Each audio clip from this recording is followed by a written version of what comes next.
সাবেক প্রধানমন্ত্রীর বেসরকারি শিল্প ও বিনিয়োগ বিষয়ক উপদেষ্টা সালমান এফ রহমান এবং তার বান্ধবী জাকিয়া তাজনীন পারস্পরিক যোগসাজশে অর্থ আত্মসাতের উদ্দেশ্যে ক্ষমতার অপব্যবহার করে তার বান্ধবী ইন্ডেক্স পাওয়ার অ্যান্ড এনার্জি এবং অ্যাগ্রো ইন্ডেক্স লিমিটেড নামক দুইটি প্রতিষ্ঠানের নামে 222 কোটি টাকার বেশি লোন নেয় আইএফআইসি ব্যাংক এবং ন্যাশনাল ব্যাংকের কাছ থেকে।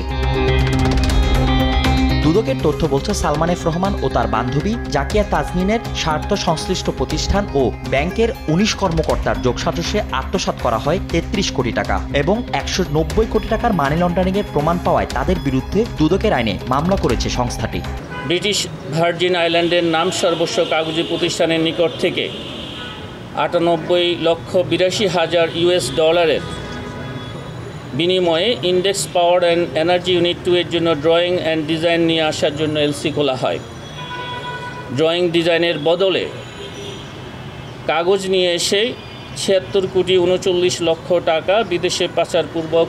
মানি লন্ডারিং সংক্রান্ত অভিযোগ প্রমাণিত হয়েছে। জনাব জাকিয়া তাজনীন, সাবেক managing director, Index Power and Energy Limited, Gulshan, Dhaka; জনাব Ahmed Sayan Fazlur Rahman, managing director, Beximco LGP Limited; জনাব আহমেদ শাহরিয়ার রহমান এবং জনাব সালমান ফজলুর রহমান, সাবেক চেয়ারম্যান আইএফআইসি ব্যাংক সহ ন্যাশনাল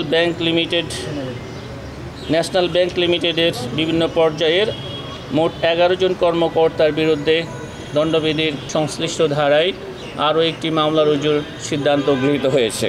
সাবেক প্রধানমন্ত্রী শেখ হাসিনার চাচাতো ভাই বাগেরহাট 1 আসনের সংসদ সদস্য শেখ হেলাল ও তার স্ত্রীর বিরুদ্ধে প্রায় 13 কোটি টাকার অবৈধ সম্পদ অর্জন ও 53 কোটি টাকার সন্দেহজনক লেনদেনে মামলা করেছে দুদক। শেখ হেলাল উদ্দিন, সাবেক সংসদ সদস্য, বাগেরহাট 1,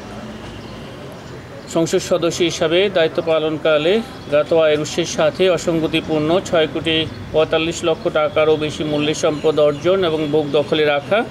এবং 2015 হতে 2024 সাল পর্যন্ত 7টি ব্যাংক হিসাবে 53,54,00,000 টাকারও বেশি সন্দেহজনক লেনদেন করে মানি লন্ডারিংয়ের সম্পৃক্ত অপরাধ, দুর্নীতি ও ঘুষ সংগঠনের মাধ্যমে প্রাপ্ত অর্থ বা সম্পত্তির অবৈধ উৎস গোপন বা আড়াল করার উদ্দেশ্যে হস্তান্তর, স্থানান্তর, রূপান্তর করার অপরাধ অনুসন্ধানকালে প্রমাণিত হয়েছে। এ কারণে তার বিরুদ্ধে দুর্নীতি দমন কমিশন আইন 2004,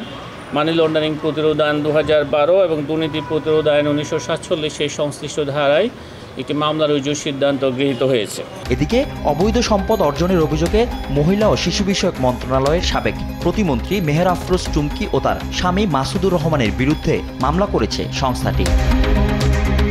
ফজলে আদিত্য, দেশ টিভি, ঢাকা।